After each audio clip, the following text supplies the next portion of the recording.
امام محمد رحمہ اللہ جو امام ابو حنیفہ رحمہ اللہ کے شاگرد تھے، جنہوں نے فقہ کی گویا کی ایک قسم کی تدوین کی ہے۔ فقہ کے مشہور کتب جامع کبیر، جامع صغیر، مبسوط زیادات، سیر کبیر، سیر صغیر، یہ امام محمد رحمہ اللہ کی کتب ہے۔ ان کتب کو دیکھ کر امام محمد رحمہ اللہ کے علم کا اندازہ ہوتا ہے۔ امام محمد رحمہ اللہ کے بارے میں آتا ہے کہ وہ پوری رات مطالعہ کرتے تھے، ان کے ارد گرد کتب ہوتے تھے۔ کسی نے امام محمد رحمہ اللہ سے پوچھا کہ آپ کیوں پوری رات مطالعہ کرتے رہتے ہیں؟ امام محمد رحمہ اللہ نے فرمایا، اس لیے کہ لوگ تو سوئے ہوئے ہوں گے کہ اگر ہمیں کوئی مسئلہ پیش آئے گا تو ہم امام محمد رحمہ اللہ کے سامنے ذکر کریں گے، وہ ہمیں اس کا حل بتائیں گے۔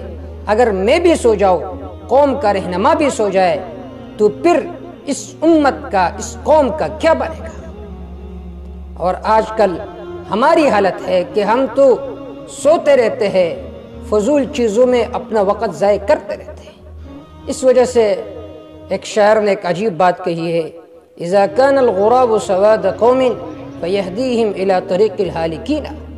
جب قوم کا سردار وہ غراب ہو جائے، وہ کوا ہو، تو انہیں ہلاکت کی طرف دھکیلیں گے۔ تو آج امت میں جس چیز کی ضرورت ہے وہ یہ ہے کہ وہ اپنے وقت کی حفاظت کرے، اپنے اکابر کے نقش قدم پر چلے کہ انہوں نے اپنے وقت کو بالکل ضائع نہیں ہونے دیا۔ بلکہ علامہ صدیق احمد کشمیری رحمہ اللہ کے بارے میں آتا ہے کہ وہ طالب علمی کے زمانے میں صرف روٹی کھایا کرتے تھے۔ کسی نے اس سے کہا کہ حضرت آپ اس کے ساتھ کھانا کیوں نہیں نوش فرماتے؟ اس نے کہا اس لیے اگر میں روٹی کے ساتھ سالن بھی کھاؤں گا تو اس سے وقت ضائع ہو جائے گا، اس وقت میں مطالعہ کر سکتا ہوں۔ یہ تھے ہمارے بڑے۔ عبدالحی فرنگی محلی رحمہ اللہ کے بارے میں آتا ہے کہ ان کے والد صاحب نے ان کے لیے ایک مکتبہ بنایا تھا اور اس کے 4 دروازے بنائے تھے، ہر دروازے پر انہوں نے جوتے رکھے تھے، اس لیے کہ اگر عبدالحی صاحب کو کوئی کام پیش آئے تو جوتوں کے تلاش میں وقت ضائع نہیں کرے گا۔ 30 سال کی عمر میں وہ فوت ہو گئے تھے، لیکن ہر کتاب پر عبدالحی فرنگی محلی کا حاشیہ موجود ہے۔ کیوں؟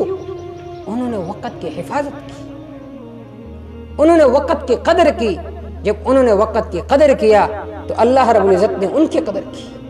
بلکہ ہمارے سلف اور اکابرین کے بارے میں کسی نے ایک عجیب بات کہی ہے، فرمایا مزار رحمہم اللہ یکتب دون انقطاع فی اللیل وفی النہار۔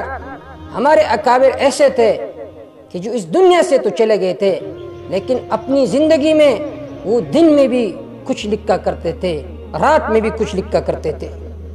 وفی الطریق وفی النزہہ، وہ اگر کسی جگہ سیاحت کے لیے جاتے تو وہاں پر بھی کچھ لکھتے، اگر گھر میں ہوتے تو وہاں پر بھی کچھ لکھتے۔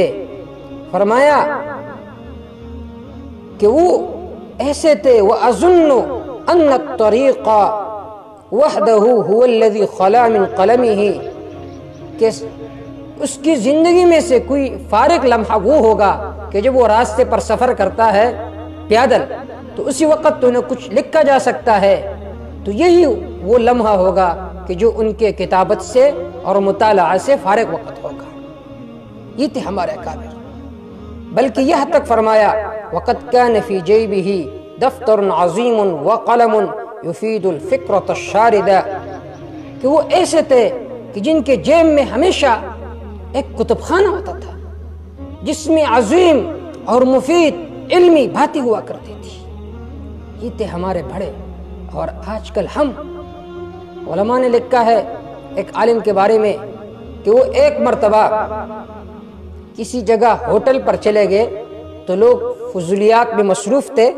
وَقَدْ تَحَسَّرَ مَرَّ وَوَاقِفٌ أَمَامَ مَقْهَى قَدْ امْتَلَى النَّاسِ، کہ ایک مرتبہ مقہا قہوہ گاہ کے قریب گزرے تو لوگ مصروف تھے اور وہ جگہ بھری ہوئی تھی، لوگ گپ شپ میں مصروف تھے۔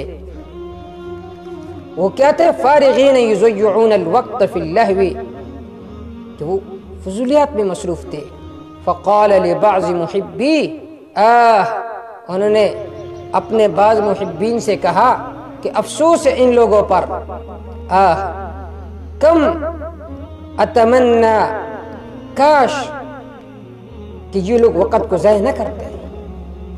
اور پھر فرمایا کاش اگر یہ وقت بک سکتی تھی تو لاشتری من هؤلاء جميعا اوقاتهم، میں ان سب لوگوں سے ان کے اوقات جو ہے وہ خرید لیتا۔ اسی وجہ سے جب انہوں نے وقت کی قدر کی تو وقت نے ان کی قدر کی، ان کو شان دیا، ان کو مقام دیا۔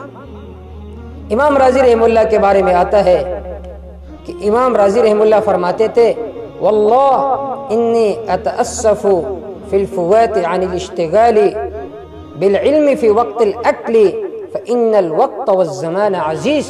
امام راضی رحمہ اللہ فرماتے تھے جس وقت میں کھانا کھاتا ہوں اس وقت مجھے افسوس ہوتا ہے، کاش اس وقت کو میں تحصیل علم میں لگاتا تو کتنا اچھا ہوتا۔ اس لیے کہ وقت اور زمانہ یہ بہت عمدہ چیز ہے، اس کا قدر اس وقت آتا ہے کہ جب یہ وقت ہاتھ سے چلا جاتا ہے۔